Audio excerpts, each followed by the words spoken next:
ప్రభునందు ప్రియులారా, మీ అందరికీ ప్రభువైన యేసుక్రీస్తు నామమున శుభములు.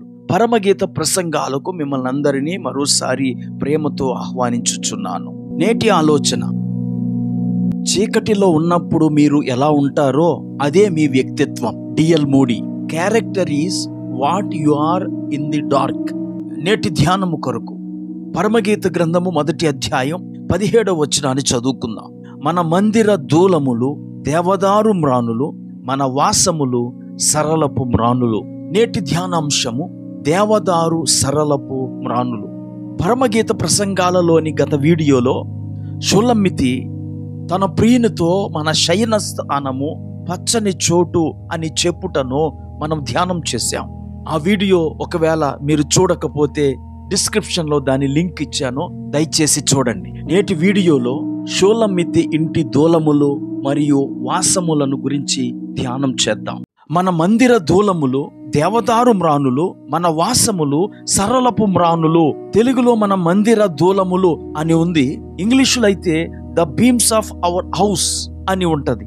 సొలొమోను మందిరాన్ని కట్టేటప్పుడు తూరు రాజైన హీరాముతో ఒప్పందం చేసుకొని అక్కడ నుండి దేవదారు మ్రానులను సరళపు మ్రానులను రప్పించుకున్నాడు. 1 రాజుల గ్రంథం 5వ అధ్యాయము 10వ వచనం చూడండి. హీరాము సొలొమోను నాకు ఇష్టమైనంత మట్టుకు దేవదారు మ్రానులను సరళపు మ్రానులను పంపించగా, సొలొమోను కడుతున్న మందిర నిర్మాణానికై హీరాము దేవదారు మ్రానులను సరళపు మ్రానులను పంపించగా వాటిని సొలొమోను మందిర నిర్మాణానికై ఉపయోగించాడు. మందిర నిర్మాణానికి ఉపయోగించగా మిగిలిన దేవదారు మ్రానులను సరళపు మ్రానులను తన నగరు నిర్మాణానికై ఉపయోగించాడు. ఆ నిర్మాణాన్ని గురించే ఇక్కడ షూలమ్మితి మాట్లాడుతోంది. దేవదారు మ్రానులు తిన్నగా ఉంటాయి, సరళపు మ్రానులు పుచ్చు పట్టకుండా గట్టిదనము కలిగి ఉంటాయి. ఈ రెండింటితో సొలొమోను తన నగరును కట్టుకున్నాడు, అలాగే దేవుని మందిరాన్ని కట్టాడు. ప్రియులారా, ఈ దేవదారు సరళపు మ్రానులతో నేను మందిరాన్ని నిర్మించి అలంకరిస్తాను అని దేవుడు యెషయా గ్రంథము 60వ అధ్యాయములో వాగ్దానం చేస్తున్నాడు. లెబానోను శ్రేష్టమైన దేవదారు వృక్షములను సరళ వృక్షములను గొంజి చెట్లను నీ యొద్దకు తేబడును. ప్రియులారా, దేవుని మందిర నిర్మాణమునకు అవసరమైనవి దేవదారు మరియు సరళపు మ్రానులు. ఈరోజు దేవుని మందిరము అనగా సంఘమే. సంఘం అంటే బిల్డింగు కాదు సుమండి, విశ్వాసుల సముదాయము సంఘము. ఆ విశ్వాసులు మందిరము వలె కట్టబడుతూ ఉన్నారు. పేతురు రాసిన పత్రిక 2వ అధ్యాయము 5వ వచనం ఆఖరి వాక్యం చూడండి. మీరును సజీవమైన రాళ్ల వలె ఉండి ఆత్మ సంబంధమైన మందిరముగా కట్టబడుచున్నారు. ఇప్పుడు దేవుని మందిరమునకు కావలసినవి దేవదారు మ్రానులు సరళపు వాసములు, అనగా తిన్ననైన ప్రవర్తన కలిగిన భక్తులు మరియు పుచ్చిపోని విశ్వాసులు. దేవుని బిడ్డల యొక్క ప్రవర్తన తిన్ననిదిగా ఉండాలి, అనగా పాపము లేని జీవితమై ఉండాలి, పరిశుద్ధత గల జీవితమై ఉండాలి. అది దేవదారు మ్రానుతో సమానమైన జీవితము.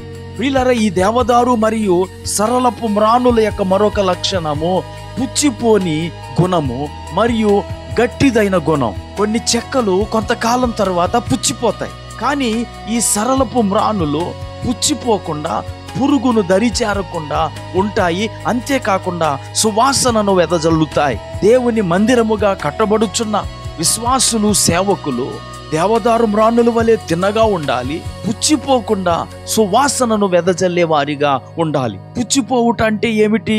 కొంతకాలం విశ్వాసములో బాగుంటారు, కొంతకాలం పరిశుద్ధతలో బాగుంటారు, కొంతకాలమైన తర్వాత వారు పాపానికి చోటిచ్చి శరీరేచ్ఛలకు చోటిచ్చి పుచ్చిపోయిన వారిగా మారిపోతారు. గలతీయులకు రాసిన పత్రికలోనే 3వ అధ్యాయం 3వ వచనంలో అపోస్తలుడైన పౌలు పుచ్చిపోయే విశ్వాసులు సేవకులను గురించి ఇలాగూ మాట్లాడుతున్నాడు. మొదట ఆత్మానుసారంగా ఆరంభించి ఇప్పుడు శరీరానుసారంగా పరిపూర్ణులగుదురా అని. ప్రియులారా, ఈరోజు ఎంతో మందిని మనం చూస్తున్నాం. వారిలో కొంతమంది మొదట ఎంతో భక్తి కనుపరిచిన వారు, విశ్వాసాన్ని కనుపరిచిన వారు, పరిశుద్ధులుగా జీవించిన వారు, నిస్వార్థంగా సేవ చేసిన వారు. అయితే ఇప్పుడు స్వార్థపరులై ధనాశతో అన్యజనుల కంటే ఘోరంగా హీనంగా ప్రవర్తిస్తూ పుచ్చిపోయిన వారిగా కనబడుతున్నారు. సువాసన బదులు దుర్వాసన వెదజల్లే వారిగా కనబడుతున్నారు. ఈ మాటలు వింటున్న నా ప్రియ స్నేహితుడా, సోదరి, నీవు దేవదారు సరళ మ్రాను వలె ఉన్నావా?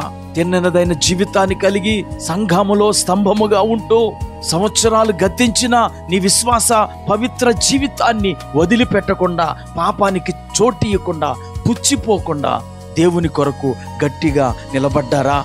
దేవునికి కావలసినది దేవదారు మ్రానులు మరియు సరళపు వాసము. ప్రార్థన చేసుకుందాం. కృపాకనికరము కలిగిన మా తండ్రి, నీకు వందనాలు. మీరు నివసించే మందిరము దేవదారు సరళపు మ్రానులతో నిర్మించబడిన మందిరం. ఈ మాటలు వింటున్న మా వీక్షకులందరూ ఆధ్యాత్మికంగా తిన్ననితనము కలిగి, పాపమునకు చోటియని జీవితాలు కలిగి జీవించే భాగ్యము మా వీక్షకులందరికీ, వింటున్న వారందరికీ అనుగ్రహించమని యేసుక్రీస్తు నామమున ప్రార్థించి వేడుకుంటున్నాము. ఆమేన్.